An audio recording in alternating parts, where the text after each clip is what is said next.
menggunakan SPSS. Pertama, saya lakukan uji prasyarat, yaitu menentukan normalitas dan homogenitas. Setelah itu saya tentukan uji statistik yang sesuai. Baik, sebelum itu kita masuk pada SPSS dan kita masuk pada variable view, dan di kolom pertama kita isi kelompok. Di kolom kedua kita isi pretest, dan di kolom ketiga kita isi post-test. Lalu kita klik none pada dan ketik tiga yang di samping, lalu value-nya kita isi 1, labelnya kita isi eksperimen, lalu kita add untuk menyimpan, lalu kita isi value lagi, isi 2, dan isi labelnya isi kontrol. Lalu kita add untuk menyimpan, lalu kita tekan OK, masuk pada measure, tekan engnode, pilih nominal, engnode pilih scale, dan kita pilih engnode lagi untuk pilih scale. Lalu kita masuk pada data yang ada di Excel, di data eksperimen. Pada kolom D kita isi kelompok, lalu kita masuk pada data kontrol, dan kita salin semua data pretest dan post-testnya.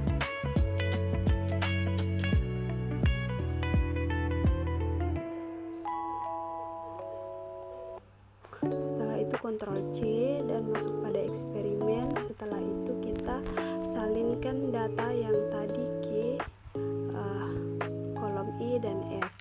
Lalu pada kelompok kita isi 1 untuk semua sampai di bawah.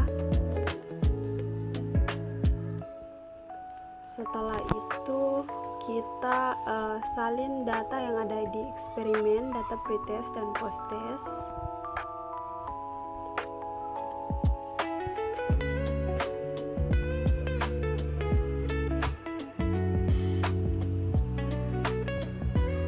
Setelah itu Ctrl C dan kita salinkan di bawah data yang tadi, di bawah data kontrol.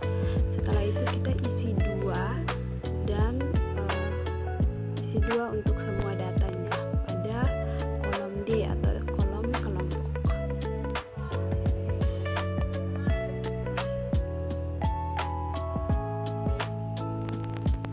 Oke, setelah itu kita salin semua data kelompok, pretest dan post-test yang tadi kita buat, salin semuanya sampai di bawah.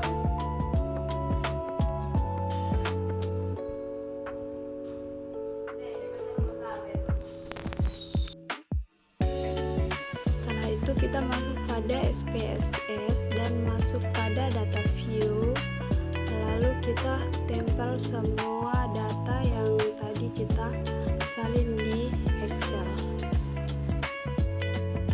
Oke, jadi sebelum kita melihat post-testnya, kita harus tahu dulu kemampuan awal siswa apakah ada perbedaan atau tidak. Jadi sebelum uji data pretest, kita harus uji prasyarat dan uji homogenitas. Kita masuk pada analyze, descriptive statistik, lalu explore. Pada kelompok kita masukkan pada external list, pretestnya kita masukkan pada dependent list, lalu tekan plots, lalu centang normality dan centang power estimation. Jadi lalu continue. Oke, di sini akan ada data yang muncul. Oke, di sini kita lihat pada test of normality, lihat pada nilai signifikan. Jadi pada kelas kontrol diperoleh nilai signifikan sebesar 0,059 karena lebih besar dari 0,05, maka data berdistribusi normal. Pada kelas eksperimen juga diperoleh nilai signifikan di atas 0,05 sehingga datanya juga berdistribusi normal. Pada homogenitas, lihat di nilai signifikan nilainya 828, maka dinyatakan nilainya homogen.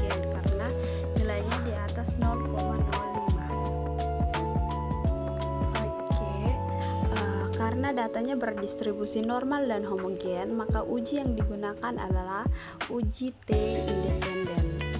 Oke, jadi di sini kita langsung uji T independen. Masuk pada analyze.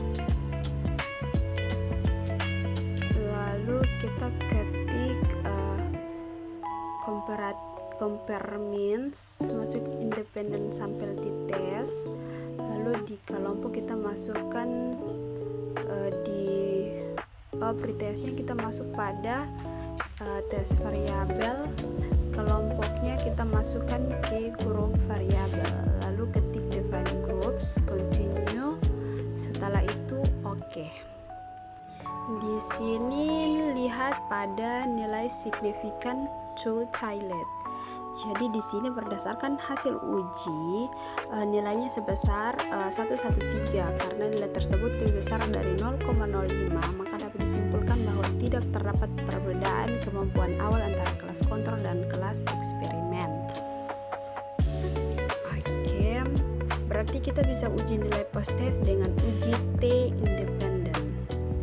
Sebelum itu kita harus uji lagi dia punya kemampuan uji prasyarat untuk post-test atau uji normalitas dan homogenitas. Oke, kita langsung saja masuk pada deskriptif statistik. Lalu kita keluarkan pretestnya dan masukkan post-testnya karena kita menguji post-testnya. Setelah itu langsung oke, karena tadi plotsnya sudah, karena kita sudah melihat nilai dari pretest. Oke, pada post-test eksperimen karena nilainya 0,15 maka datanya tidak normal kalau lebih kecil dari 0,05. Pada post-test kontrol nilainya 482 maka datanya normal karena di atas 0,05. Oke,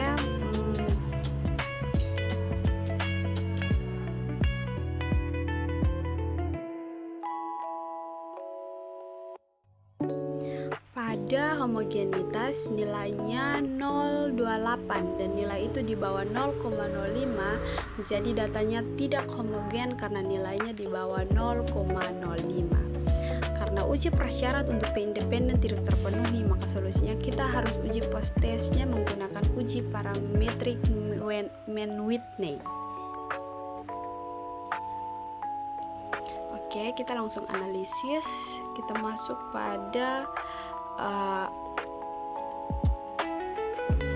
non-parametric test, lalu masuk pada Legendre Dialect, masuk pada to independent, lalu kita masukkan post-testnya di tes variable list, kelompoknya di grup variabel, lalu define group. Di grup 1 kita isi 1, di grup 2 kita isi 2, lalu continue.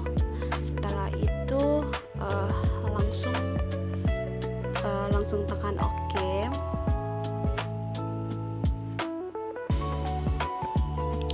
Oke, di situ ada data yang muncul. Lihat pada tes statistik A.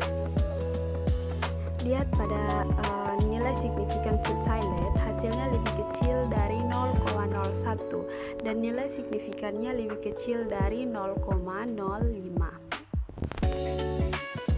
Jadi berdasarkan hasil analisis, maka ada perbedaan yang signifikan antara hasil post-test siswa kelas kontrol dan siswa kelas eksperimen.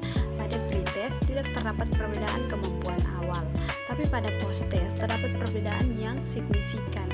Jadi dapat disimpulkan bahwa H0-nya ditolak dan HA-nya diterima.